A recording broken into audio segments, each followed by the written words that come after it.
whether you use humor or simply just filter your thoughts, there are ways to keep destructive communication out of our relationships. This morning, we're joined by relationship health professional Clay Culp. Always keeps us in check. And this morning, you're helping give us tactics on how to just keep the peace sometimes, which is such a good option for folks. Yeah. After a long day, you don't want to be fighting with your spouse or friend. Right, absolutely. Long day out in this hot weather, like you said, it's pretty brutal. Makes us cranky. Right. Yeah, so, you know, one of the key things is that conflict is normal. That's a normal part of your relationship. So we have to be able to forgive, too, because we are going to get in conflict. So what this is all about is sort of cultivating these micro moments of grace and forgiveness, which can keep the emotions in check during the discussion so that you can avoid the huge blow up and therefore avoid the huge need for the big forgive, because you've got these little micro elements of grace and forgiveness in there. Number one, applies to me so much. Edit and filter.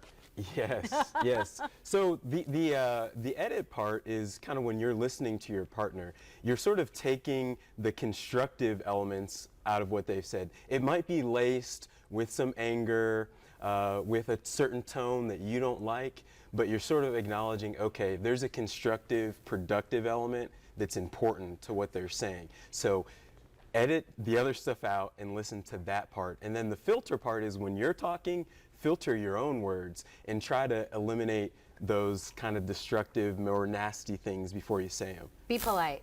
Yeah, be polite. That's actually a pretty simple way to say it. Direct traffic.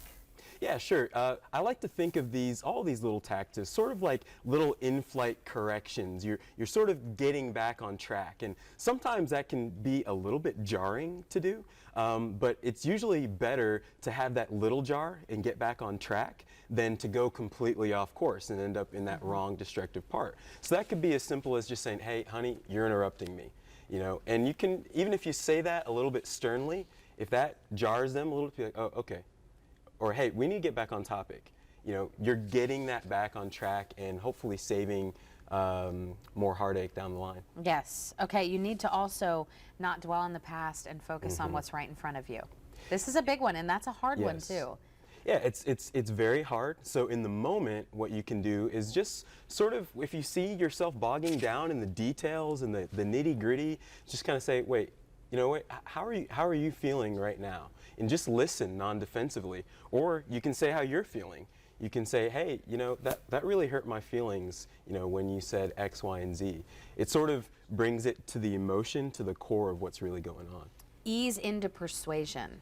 Yeah, absolutely. So when you start the conversation with your heels already dug in, you're sort of setting yourself up for failure. So if you can sort of start with an open mind and let your partner know, hey, I am willing to negotiate. Don't torpedo your chances at compromise by just digging your heels in right away. Use humor. I like this one. Make light of something, right? Right. We can't take ourselves too seriously. That tends to be a recipe for disaster. Unfortunately, we usually don't realize that until the argument's already over. And we're like, yeah, that really wasn't that important. Like, what are we doing? So if you can use that humor, it has a way of sort of making you feel like, yeah, we are in this together and we do have this connection, and it sort of diffuses the tension. You're right. Laughter is the best medicine. Yes, isn't that what they say, Clay? it is. Not to bust out a cliche on you this morning. It's hey, okay. Thanks for being here. Clay Culp with the University of Tennessee, Thanks, involved in the Relationship RX program. RelationshipRx.utk.edu. Yes, still going on now. You can Yes. register. Thank you. All right.